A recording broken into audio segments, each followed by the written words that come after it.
नमस्कार मित्रों, भाग्योदय विचार प्रवाह श्रृंखला के 134वें चरण में आपका स्वागत है, हार्दिक अभिनंदन है। आज दिसंबर माह का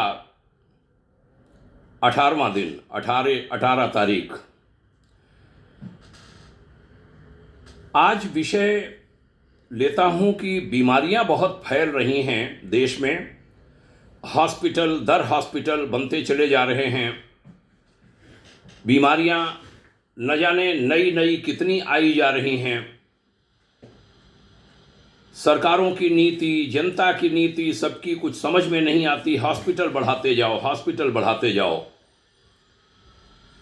हॉस्पिटल कम हो, हमारी बीमारियां कम हो, बीमारियों पर रोकथाम कैसे लगे, इस पर ध्यान बहुत कम होता है। आज मांसाहार के कारण बहुत सारे रोग हो रहे हैं। शाकाहार हर प्रकार से उपयोगी रहा है, लाभप्रद रहा है। आज मैं शाकाहार पर कुछ बात करूंगा। कुछ लोग कहने लगते हैं मांसाहार ताकत देता है। अरे क्या कहें, वे सभी जानवर जिनको ताकतवर कहा जाता है, वह शाकाहार का प्रयोग करने वाले जानवरों को खाकर ताकतवर बनते हैं। कभी शायद ही ध्यान जाता हो लोगों का। कहते हैं आर्मी में मांसाहार और मदिरा पीना जरूरी है। हमारे मेजर जनरल नरपत सिंह राजपुरोहित जी एक दिन बात करने लगे, बोले कभी हमने न मांस खाया न मद्यपान किया, कोई नशा लिया। मेरी माँ ने कहा था, देश विदेश सब गया, लेकिन मैं उसे बचा के हमने अपने आप को रखा। भारत सरकार में सचिव रहे हैं यूपी काडर के आईएएस ऑफिसर श्री राजीव गुप्ता जी। उन्होंने तो कई शाकाहार सम्मेलन करवाए। गोरखपुर में हुआ था। माननीय आज के मुख्यमंत्री, तब के सांसद श्री योगी आदित्यनाथ जी हमारे साथ वहाँ 3 घंटे मंच पर रहे थे। बहुत सारे उदाहरण ऐसे मिलेंगे जिन्होंने न मदिरा ली, न मांस खाया, और वह स्वस्थ रहे, ताकतवर रहे। आज हम एक बड़ा शाकाहार से जुड़ा हुआ महत्वपूर्ण विषय ले रहे हैं। आपने कभी वीगनिज्म के बारे में सुना होगा। मैंने पहली बार सुना, शायद आपने भी नहीं सुना हो। वीगनिज्म क्या है? ये जो मैं कहने जा रहा हूँ ये बताएगा कि दुनिया भर में सनातन संस्कृति जब तक रही, वहाँ शाकाहार ही रहा, मांसाहार नहीं रहा। दुनिया भर की बात कर रहा हूँ, इराक, ईरान जैसे देशों में। उसके उदाहरण मैं दूंगा इसमें।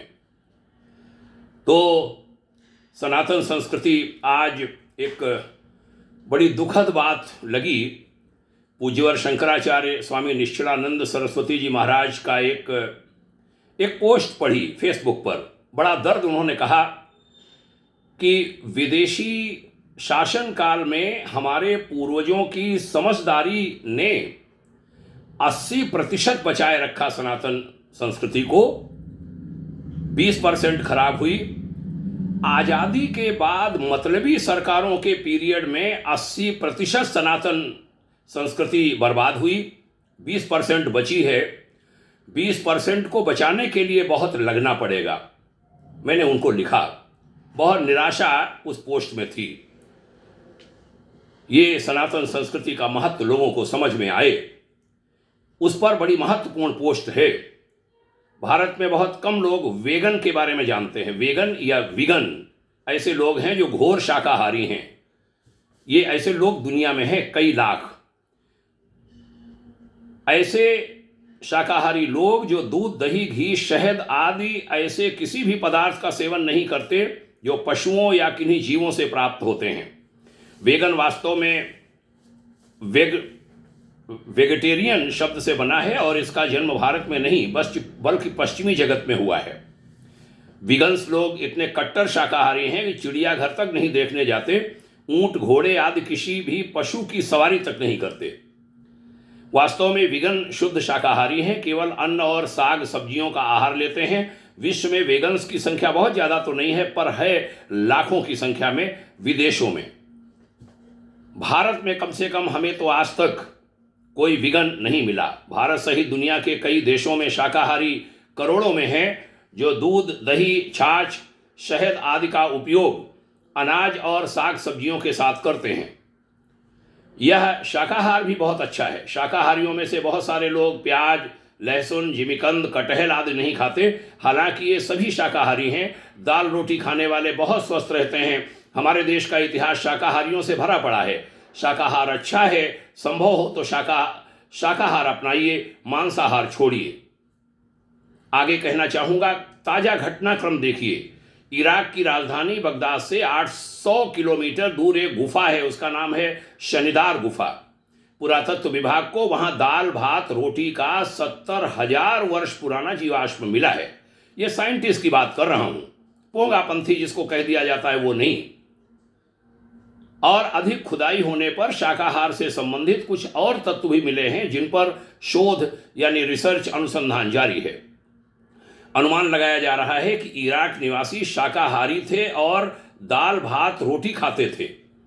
पहले भी ऐसे या इससे मिलते जुलते जीवाश्म अरब देशों और यूरोप के कुछ भागों में मिले हैं।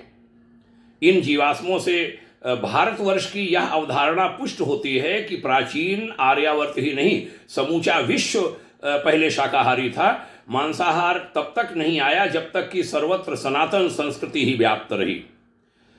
शनिदार गुफा से मिले हुए जीवाश्म के 5 सैंपल लिए गए। इनमें 7 तरह के बीज और 5 तरह की दालें मिली हैं, ये बताया गया है। दालों में मूंग जैसी कुछ दालें जंगली दालें हैं, जंगली फलियों के बीज हैं और सरसों के बीज भी शामिल हैं। वैज्ञानिकों ने अनुमान लगाया है कि इस क्षेत्र में शाकाहार हजारों साल पहले आया, जबकि मांसाहार बहुत बाद की बात है। ये जीवाश्म भारत के उस दावे की पुष्टि करते हैं कि दुनिया बहुत पुरानी मांसाहारी नहीं है। माने शाकाहार बहुलता से रहा है दुनिया में, देश में ही नहीं। बड़ा दुख है कि हमारे भारत में मांसाहारियों की संख्या तेजी से बढ़ती चली जा रही है। सनातन संस्कृति की उन बिरादरियों में भी जिनमें मांसाहार दूर दूर तक सोचा नहीं जा सकता था, खाना तो बहुत दूर की बात है। आइए शाकाहार की ओर बढ़ेंगे, मांसाहार से बचेंगे। ऐसे संकल्प के साथ आज की इस चर्चा का, भाग्योदय विचार प्रवाह श्रृंखला की इस चर्चा का समापन करते हैं। आपने सुना, इसके लिए धन्यवाद। आप सभी को हार्दिक प्रणाम कहता हूँ। यह विचार लोगों में फैलाइए, यह निवेदन करूँगा।